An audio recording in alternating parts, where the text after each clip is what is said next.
पवित्र कार्तिक मास अवसर में सीडीएस सेक्टर 13 नंबर दुर्गा मंडप मंगला मंदिर प्रांगण में समाजसेवी शशधर पंडा नेतृत्व में श्री श्री महाप्रभु प्रथम वार्षिक अष्टप्रहर नाम संकीर्तन महासमारोह अनुष्ठित हो जाइछि। एही अष्टप्रहरी रे ओडिशार विभिन्न जिल्लारू कीर्तन मंडली उपस्थित रही हरिनाम परिवेषण करथिले। बहु संख्यार अंचलवासी एही अष्टप्रहरी रे निजकु सामिल करी हरिनाम रे निजकु समर्पण करने सह प्रसाद सेवन करथिले। हरिनाम जप करने द्वारा अंचल तथा समाजर मंगल होइथाय बोली समाजसेवी शशधर पंडा कहिसंती। अष्टप्रहरी ये तो नुआ सेक्टर एबे आरंभ होइछि 2 वर्ष हला। एता हम माने बहुत अंचल आसिक सब आदिवासी होइक रहिछु। 13 नंबर सतनाम कीर्तन ये तो पवित्र मास ये मासरे आम मनस्थ कलु ये अंचल सब प्रकार उन्नति पाई हरिंग नाम कीर्तन केमिति हेउ एवं ताकू समस्ते आमर आदिवासी माने समस्त सहयोग ये नाम संकीर्तन चली।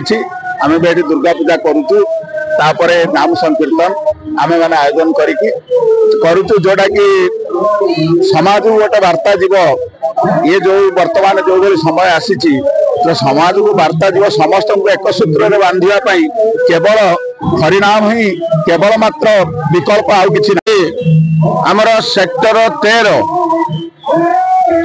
13 कटक ऐतिहासिक स्थान ए वर्ष ए पवित्र मासरे कार्तिक मासरे आमर अष्टप्रहरी ए 13 सेक्टर आमर समस्त 13 नंबर सेक्टर आदिवासी आनुकूल्य ये कार्यक्रम चली। ये कार्यक्रम आमर ओडिशा रु बहु जिलूर 8 जन कीर्तन मंडली आसचंती। 12/11/2024 अधिवास कलश यात्रा थिला।